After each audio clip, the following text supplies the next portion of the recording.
Pencarian awak dan penumpang kapal LCT Bora 5 yang hilang di perairan Tagulandang berujung pada penetapan nahkoda kapal menjadi tersangka. Dirpolairut Polda Sulut, Kombes Pol Kukuh Prabowo menetapkan tersebut akibat tidak adanya surat persetujuan berlayar dari Kesyahbadaran terhadap kapal LCT Bora 5.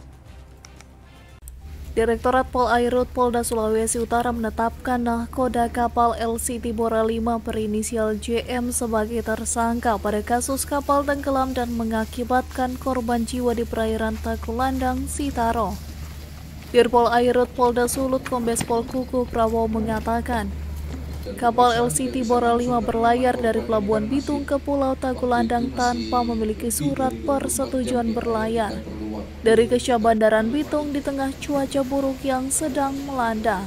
Tentang pelayaran subsidiar 302 Junto 117 ayat 2 huruf A Undang-Undang Nomor 17 Tahun 2008 tentang pelayaran atau pasal 359 KUH pidana dengan ancaman hukuman 10 tahun penjara dan denda 1,5 miliar.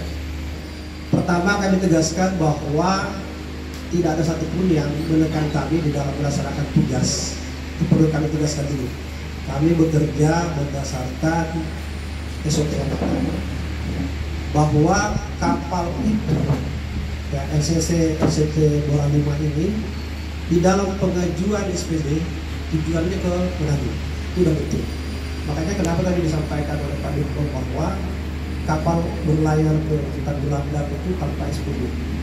Nah, perlu rekan-rekan semua ketahui bahwa pada saat permintaan keterangan awal ke agen, dalam hal ini mewakili pemilik kapal, menginformasikan ke kami bahwa kapal itu setelah berangkat dengan tujuan Manado 2 jam kemudian balik lagi.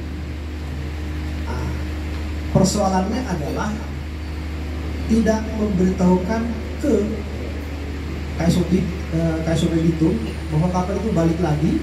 Tersangka dikenakan pasal 323 ayat 3 Junto pasal 219 ayat 1 Undang-Undang RI Nomor 17 Tahun 2008 tentang pelayaran subsidiar pasal 302. Junto 1172 huruf A Undang-Undang Nomor 17 Tahun 2008 tentang pelayaran atau pasal 359 KUH pidana dengan ancaman hukuman 10 tahun penjara. Diketahui dalam peristiwa tersebut 2 orang dinyatakan meninggal dunia dan 8 orang lainnya dinyatakan hilang. Eka Putra melaporkan untuk Kawanua TV.